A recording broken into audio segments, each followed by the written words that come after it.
Operation করতে হবে ঠিকঠাক, তখন কি হোমিওপ্যাথ তৎকালীন সময়ে, আমি 70 দশকের কথা বলছি, সেখানে যখন তৎকালীন সময়ে যে নামি দামি ডাক্তারবাবু আছেন সেখানে তাদের সাথে দেখা করে বলে যে ওষুধ আছে, দেখা গেল একদম পুরো মিশিয়ে গেছে,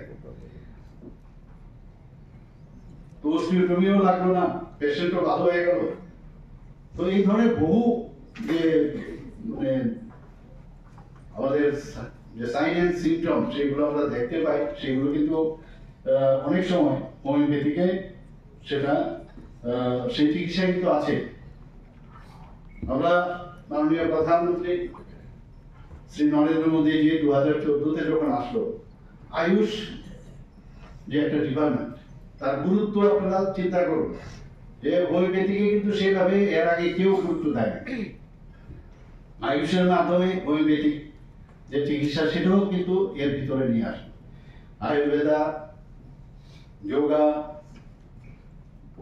ইউনানি, সিদ্ধা এবং হোমিওপ্যাথি, 5টা যে আমাদের বিষয় আছে সেটা এই ডিপার্টমেন্ট, এটা মিনিস্ট্রি মাননীয় প্রধানমন্ত্রীজির নেতৃত্বে, এবং সেটাকে শক্তিশালী করার জন্য অনেক চেষ্টা উনি করছেন। আমরাও রাজ্য সরকার আমরা সেইভাবে আমরা চেষ্টা করছি। এটা খুব ভালো। আমাদের যখন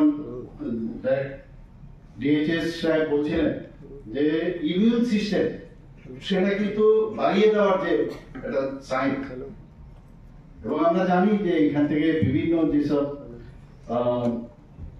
সাবস্টেন্স হোমিওপ্যাথিকের ওষুধের যে সাবস্টেন্স তৈরি হয় সেটা প্লান্ট থেকে আসতে পারে, এনিম্যাল কিংডম থেকে আসতে পারে, মিনারেলস থেকেও আসতে পারে, কেমিক্যালস থেকেও আসতে পারে, সেটাকে ডাইলিউট করে অ্যালকোহল বা হাইড্রো অ্যালকোহল যেটা আছে তার মধ্যে বা অন্যান্য সাবস্টেন্স